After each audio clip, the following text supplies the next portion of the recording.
Bismillahirrahmanirrahim. Assalamualaikum warahmatullahi wabarakatuh. Alhamdulillahirrabbilalamin. Wabihi nasta'in wa ala umuri dunia waddin. Wassalatu wassalamu ala ashrafil anbiya'i wal mursalin Sayyidina Muhammad wa ala alihi wa sahbihi ajma'in. Rabbi shrah li sadri wa yassir li amri wa hlul 'uqdatam min lisani yafqahu qawli. Halo grade 8, apa kabar kembali? Ya, alhamdulillah pada kesempatan kali ini kita akan mempelajari materi IPA kembali dengan materi yang masih sama dengan pekan lalu, yaitu sistem peredaran darah manusia.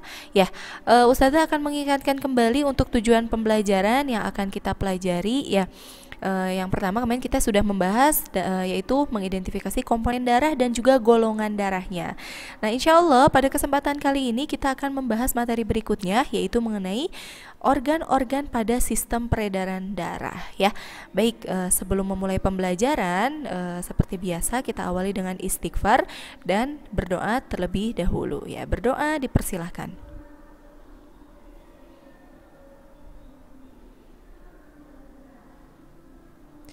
Ya, alhamdulillahirrabbilalamin.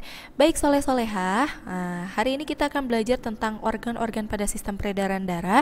Oleh karena itu, Ustazah harap semuanya sudah siap dengan buku catatannya, ya. Jangan lupa untuk mencatat dan juga semuanya sudah dalam keadaan siap untuk belajar, ya, harapannya. Baik, ada tips dari Ustazah untuk mempelajari materi sistem peredaran darah. Mungkin kalian akan menemukan beberapa istilah baru dan istilah-istilah ini mungkin asing di telinga kalian gitu ya. Jadi tips dari Ustazah adalah alangkah lebih bagusnya jika kalian semua menyiapkan buku catatan kecil. Nah, nanti buku catatan kecil ini bisa dijadikan sebagai vocabulary yang berisi tentang istilah-istilah yang nanti kalian akan temukan di materi sistem peredaran darah. Kemudian kalian catat ulang di buku itu gitu ya. Jadi untuk memudahkan pembelajaran pada sistem peredaran darah ini. Baik, langsung saja kita akan masuk ke materi organ-organ pada sistem peredaran darah. Nah, baik, organ-organ pada sistem peredaran darah, ya kita kembali lagi ya. Waktu pekan lalu saya pernah menjelaskan bahwa sistem peredaran darah ini bisa juga disebut dengan sistem kardiovaskuler. Jadi kalau kalian nanti mungkin sekolah di kedokteran atau mungkin kalian kuliah di biologi murni gitu ya. Nah, ketika mempelajari sistem peredaran darah, itu istilah yang digunakan adalah kardiovaskuler. Nah, diambil dari kata core itu jantung. Nah, dekat dengan istilah-istilah kardio ya. Mungkin kalian juga pernah mendengar senam kardio. Nah, senam kardio ini adalah senam jantung. Jadi kardio itu adalah jantung dan vaskuler itu adalah pembuluh ya, pembuluh darah. Nah, jadi kardiovaskuler ini menunjukkan organ-organ yang digunakan pada sistem peredaran darah ya. Ya, jadi organ peredaran darah itu hanya ada dua, berbeda dengan pernafasan ada banyak ya. Jadi kalau pada peredaran darah itu ada jantung yang pertama dan juga pembuluh darah. Nah, jantung ini kita ibaratkan seperti sebuah pos ya. Pos paket ya, yang kalau kita ngirim paket, mungkin kalian pernah mengirim paket. Nah, paket ini muaranya semuanya itu bermulai dari pos gitu ya. Nah, pos ini diibaratkan seperti jantung kita, dan kurirnya yang mengantarkan paket kalian ini kita ibaratkan seperti pembuluh darah ya. Jadi jantung ini fungsinya adalah memompa darah dan pembuluh darah ini yang mengedarkan darah ke seluruh tubuh. Ya, kenapa harus diedarkan? Nah, berkaitan dengan materi sistem pernafasan ya. Jadi di pernafasan itu kemarin kita sudah membahas bahwa ada suatu zat yaitu oksigen, dan oksigen ini yang nanti akan digunakan sebagai energi dan digunakan untuk melakukan aktivitas kita pada seluruh sistem organ kita. Nah, maka harus disebarkan. Yang menyebarkannya adalah pembuluh darah ya. Nah, baik, kita akan membahas dulu jantung ya. Jantung ini letaknya, masih ingat ya, mungkin waktu kemarin di sistem pernafasan kita sudah membahas bahwa jantung ini berada posisinya di belakang paru-paru sebelah kiri ya. Nah, ingat ya, kalau paru-paru sebelah kiri itu dia lobusnya hanya ada dua, dan ukurannya lebih besar dibandingkan dengan lobus yang sebelah kanan. Kenapa? Karena melindungi jantung ya. Jadi jantung itu terletak di sebelah kiri rongga dada, belakang paru-paru kiri ya. Fungsinya dan cara kerjanya sudah jelas ya, tadi fungsi jantung adalah untuk memompa darah ke seluruh tubuh, dan cara bekerjanya itu sama seperti pada organ-organ di sistem pernafasan ya. Jadi dia bekerja secara involunter atau di luar kesadaran manusia ya. Makanya kita nggak pernah lupa yang namanya mendetakkan jantung ya. Begitupun ketika orang yang pingsan, jantung itu tetap akan berdetak ya. Kenapa? Karena Ya, tadi bekerja di bawah saraf involunter. Nah, ciri khas dari jantung yaitu dia punya saraf yang mana bisa mengatur ritme atau ketukan dari kerja jantung itu sendiri. Nah, ya saraf ini kita sebut dengan nodus sinoatrial. Jadi ketika kita mungkin terpicu gitu ya, ketika kita terpicu, sedang emosi gitu ya, atau misalnya kita sedang deg-degan, nah itu biasanya detak jantungnya lebih kencang ya. Tapi berbanding terbalik ketika kita sedang rileks, ketika sedang tidur, nah itu detak jantungnya mungkin lebih ritmenya itu lebih slow gitu ya. Nah, ini adalah pekerjaan nodus sinoatrial ya. Nah, kemudian ukurannya itu kurang lebih sekepal tangan kanan orang dewasa. Jadi kalau orang dewasa mengepalkan tangannya, itulah ukuran jantung kita sebenarnya ya. Dan kalau ditimbang itu kurang lebih ukurannya adalah 300 gram. Nah, oke, itu tentang jantung secara umum. Selanjutnya Ustazah mau menjelaskan mengenai lapisan jantung. Ustazah pernah mengatakan bahwa organ vital pada manusia itu meliputi 3 hal. Ada otak, paru-paru, dan jantung ya. Nah, organ vital ini dengan sedemikian rupa oleh kuasa Allah itu diberikan perlindungan, diberikan proteksi yang sangat canggih ya. Nah, kalau kemarin di paru-paru itu dilindungi oleh selaput yang bernama pleura, dan di bawah pleura itu ada cairan. Nah, begitupun juga dengan jantung. Bahkan jantung itu punya 3 lapisan ya. Nah, yang pertama yaitu lapisan perikardium. Nah, bisa dilihat gambarnya di sini ya, perikardium yang mana. Kemudian di bawah lapisan perikardium itu sama seperti pleura jadi ada cairannya. Kenapa? Agar ketika terbentur jantung itu jadi sedang seperti mengambang gitu ya. Jadi nggak langsung terbentur karena ada cairannya. Dan cairan perikardium itu kita disebut dengan cairan perikardial.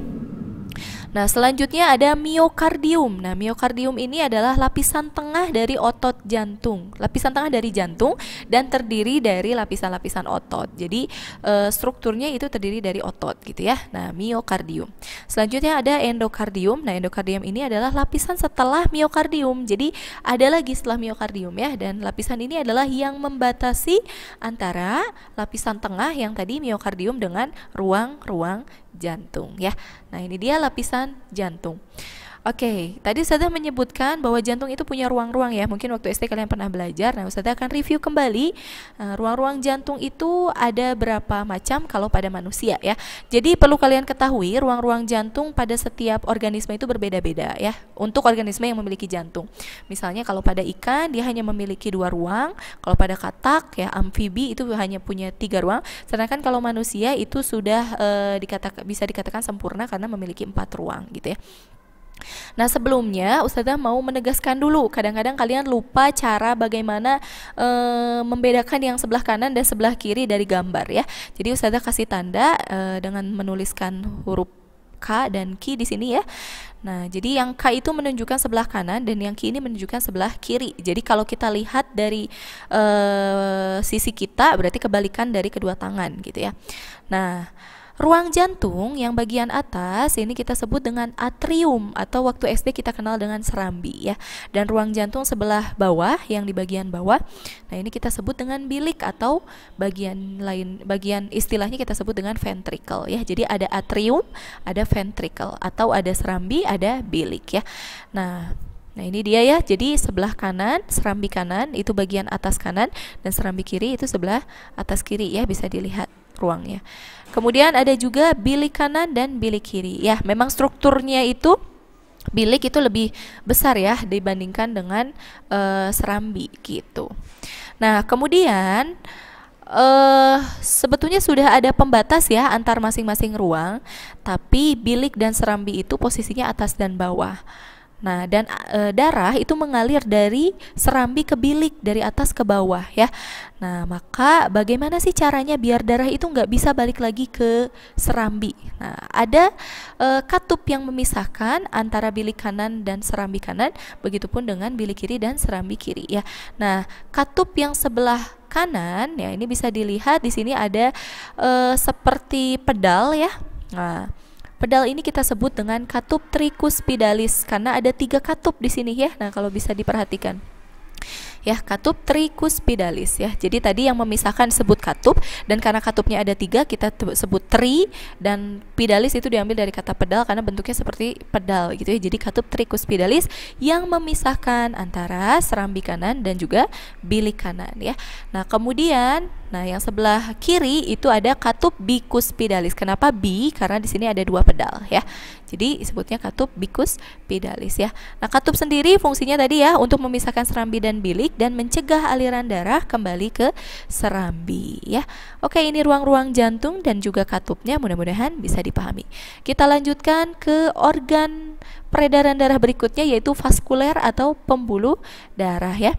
Oke, pembuluh darah itu dibagi menjadi 3 macam. Yang pertama ada arteri, vena, dan kapiler ya. Nah, kita mulai dulu dari arteri ya. Nah, baik arteri maupun vena itu bekerja sama dengan organ tertentu ya. Nah, penggolongannya itu. Nah, dimulai dari arteri yang bekerja sama khusus untuk jantung. Nah, ini kita sebut dengan arteri besar atau arteri aorta. Dan selanjutnya itu ada arteri yang kerjanya itu bekerja sama dengan organ paru-paru. Paru-paru itu bahasa ilmiahnya adalah pulmo, maka disebutnya arteri pulmonalis ya. Jadi ada arteri aorta, ada arteri pulmonalis. Nah, satu lagi itu ada arteri kecil. Kalau tadi arteri besar disebut arteri aorta ya. Dan yang satu lagi ada arteri kecil, kita sebut dengan arteriola ya. Nah, kemudian ada vena. Nah, vena juga sama ya. Ada vena yang khusus bekerja untuk mekanismenya berkaitan dengan jantung, atau kita sebut dengan vena besar, yaitu vena cava. Dan satu lagi adalah vena yang berkaitan dengan organ paru-paru, atau kita sebut dengan vena pulmonalis ya. Nah, satu lagi itu ada vena kecil yang disebut dengan venula ya. Nah, satu lagi yaitu kapiler. Kapiler ini adalah pembuluh sel tubuh. Jadi pembuluh darah yang ukurannya sangat kecil banget dan dia masuk menyebar sampai ke dalam sel-sel tubuh kalian. Sel itu ukurannya kecil ya. Nah, jadi pembuluh darah yang masuk sampai dengan bagian kapiler sel tubuh kalian itu sebutnya pembuluh kapiler. Nah, kapiler ini merupakan percabangan dari arteri kecil atau tadi Ustazah sebut arteriola, dan juga percabangan dari venula atau vena kecil. Nah, jadi percabangan arteriola dan venula itu akan bertemu di tengah-tengah membentuk suatu pembuluh darah yang seperti jaring. Nah, ini ya yang ditunjukkan oleh panah. Nah, pembuluh darah ini, pertemuannya ini kita sebut dengan pertemuan pembuluh darah kapiler ya. Jadi kapiler ini bisa juga disebut sebagai pemanjangan arteri dan juga vena kecil ya. Kayak itu pembuluh darah secara umum. Nah, sekarang Ustazah akan menjelaskan arteri besar dan vena besar secara khusus ya. Oke. Pembuluh darah besar ya. Nah, yang pertama adalah arteri aorta. Kalau kalian perhatikan di sini panahnya itu dia meninggalkan jantung ya. Jadi arteri aorta ini adalah arteri yang membawa darah meninggalkan jantung. Mau dibawa kemana? Mau dibawa ke seluruh tubuh ya. Nah, sekarang logikanya jantung itu ukurannya kecil dan tubuh kalian itu ukurannya besar. Maka aliran yang dipompa oleh jantung itu pasti besar gitu ya. Jadi pasti alirannya adalah deras, dan pembuluh darah yang bisa kalian rasakan denyutnya, derasnya itu yaitu pembuluh darah nadi ya. Nah, makanya kenapa arteri aorta itu kita sebut juga dengan pembuluh nadi, dan dia mengalir meninggalkan jantung ya. Nah, kebalikannya kalau vena besar atau vena cava itu yang membawa darah membawa darah menuju jantung, kembali lagi ke jantung. Dibawa dari mana? Otomatis pasti dari tubuh gitu ya. Nah, karena mau membawa darah balik ke jantung, maka istilah lain untuk vena cava itu disebut dengan pembuluh balik, karena mau membawa darah balik lagi ke jantung ya. Jadi mengalir menuju jantung. Oke, mudah-mudahan bisa dipahami ya perbedaannya. Nah, sekarang Ustazah akan jelaskan secara khusus mengenai perbedaan arteri dan juga vena besar ya. Tadi aorta dengan vena cava ya. Nah, kalau dilihat, kalau diperhatikan di sini juga ada perbedaan warna ya. Untuk vena biasanya ditandai warna biru dan arteri biasanya ditandai oleh warna merah. Nah, nanti kita akan bahas kenapa alasannya seperti itu. Nah, kita mulai dulu dari aliran darahnya ya. Tadi sudah ingat kalau arteri itu disebut pembuluh darah nadi, alirannya deras karena membawa darah dari jantung ke seluruh tubuh gitu ya. Maka dia alirannya adalah meninggalkan jantung, dan vena menuju jantung. Nah, kemudian denyutnya ya. Tadi arteri karena ada alirannya deras, maka otomatis dia biasanya lebih terasa gitu denyutnya ya. Dan vena itu biasanya tidak terasa. Nah, selanjutnya adalah mengenai letaknya ya. Nah, letak dari arteri dan juga vena besar itu seperti apa? Nah, mungkin kalian juga bisa memperhatikan di urat-urat tangan kalian ya, yang biasa kalian sebut urat di telapak tangan kalian mungkin ya. Nah, bisa diperhatikan di situ ada garis-garis tangan ya, ya seperti kabel listrik. Nah, atau warnanya warna biru. Nah, itu yang kalian perhatikan itu adalah pembuluh vena. Kenapa? Karena denyutnya dia nggak berdenyut. Kalau kita perhatikan dia nggak berdenyut ya. Maka kita tahu bahwa vena ini adalah pembuluh darah yang posisinya itu dekat dengan permukaan kulit. Nah, berbeda dengan arteri. Arteri itu biasanya dia posisinya lebih dalam dan denyutnya itu terasa. Nah, kalian mungkin ketika olahraga sering ya diminta untuk mengecek denyut nadi. Nah, denyut yang kalian rasakan itu adalah pembuluh darah arteri.